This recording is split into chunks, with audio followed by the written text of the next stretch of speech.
Hamza Ahmed. To some, he's the man who saved a generation of lost young men. To others, he's a glorified self-help YouTuber who built an empire out of recycled advice and masculine aesthetics.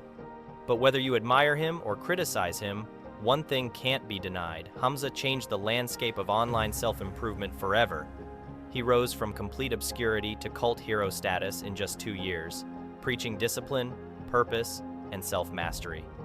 Yet somewhere along the way, the message got twisted, the fame got bigger, and the man behind the movement began to disappear. Before we get into it, make sure you hit that subscribe button right now, because today we're breaking down the rise and fall of the self-improvement king who tried to save the modern man and lost himself in the process. Hamza's story begins like many creators' stories do, broke, restless, and unsure of his place in the world. He was living in Manchester, unemployed, spending his days working out, and his nights uploading short, unedited videos to YouTube. His setup was simple, no fancy cameras, no cinematic editing, just a young man speaking directly into a webcam, trying to make sense of his life. Those early videos were raw and imperfect, but they had something money can't buy: authenticity. He talked about dopamine detoxes, mental health, and the Jeffrey mindset, his term for the lazy, unmotivated version of yourself that thrives on instant gratification. Hamza introduced a simple contrast that would define his message. There were Jeffreys, men wasting their lives on video games, junk food, and endless scrolling, and there were Adonises, men who disciplined themselves through exercise, reading, meditation, and purpose. The simplicity of that idea made it powerful. It wasn't about being perfect. It was about choosing to fight the part of yourself that wanted the easy way out. Hamza didn't talk like a coach or a guru. He talked like a brother, someone who had made the same mistakes and was clawing his way out of the same hole. By 2021, something unexpected started happening. Hamza's small channel began to explode. His videos, filmed in his bedroom, were racking up millions of views. His audience wasn't just watching him, they were following him. They called themselves Adonises, young men on a mission to transform their lives through discipline and focus. For them, Hamza wasn't just a YouTuber. He was a leader, a symbol of what a modern man could become if he stopped chasing cheap dopamine and started chasing meaning. Hamza's approach stood out in a crowded online world. While other influencers sold quick fixes, luxury lifestyles, and get-rich-quick schemes, Hamza sold something different: self-respect. He didn't tell you to buy anything. He told you to build yourself. He preached journaling, meditation, reading classic books, and lifting weights not to impress others, but to master yourself. His rise coincided with a wave of young men feeling lost in a digital world that offered pleasure but no purpose. Hamza gave them direction. He made discipline cool again. And soon, people started comparing him to Andrew Tate, not because they were the same, but because they were opposites playing on the same field. Tate sold power through control. Hamza sold power through self-awareness.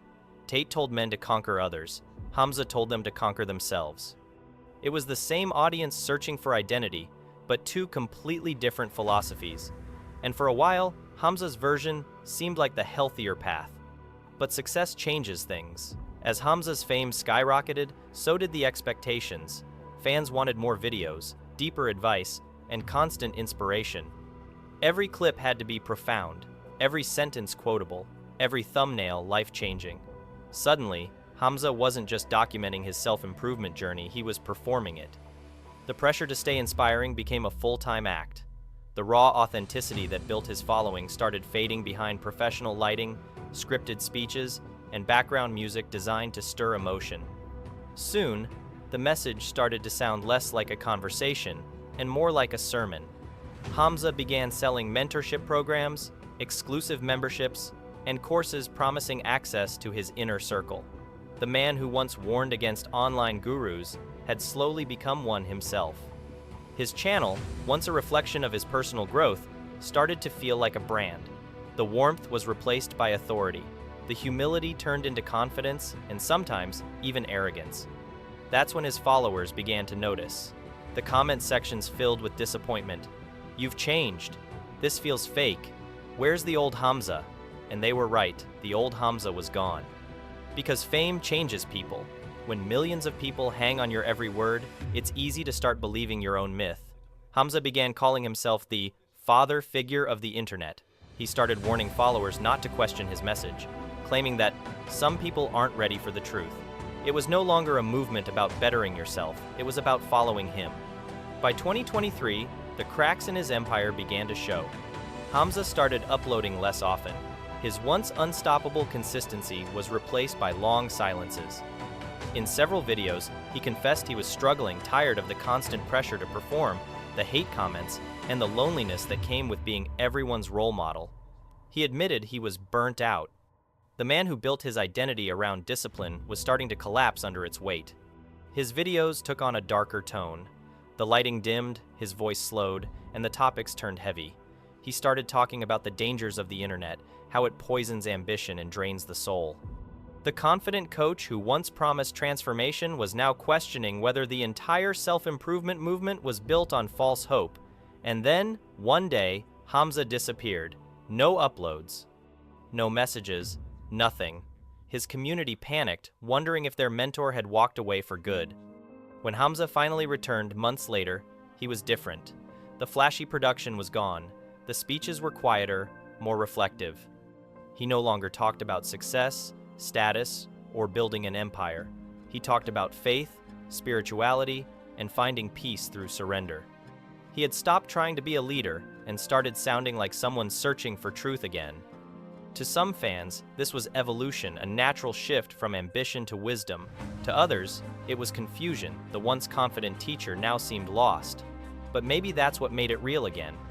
Because Hamza's story isn't one of fraud or deceit. It's a human story of a man who genuinely wanted to help others, but got swallowed by the system that rewarded perfection over honesty. Hamza became wealthy not through manipulation, but through devotion. Millions of young men projecting their struggles onto him, turning his advice into gospel. The algorithm rewarded his influence, the internet monetized his message, and eventually, Hamza became trapped in the role he created. He had to keep being Hamza the mentor, even when he no longer felt like him. He once said in a video, "If I ever stop making videos, it means I've finally found peace." And maybe that was the most truthful thing he ever said. Because in a culture obsessed with productivity and constant growth, walking away might be the only real act of freedom left. Hamza's rise and fall isn't a story about failure, it's about the price of influence.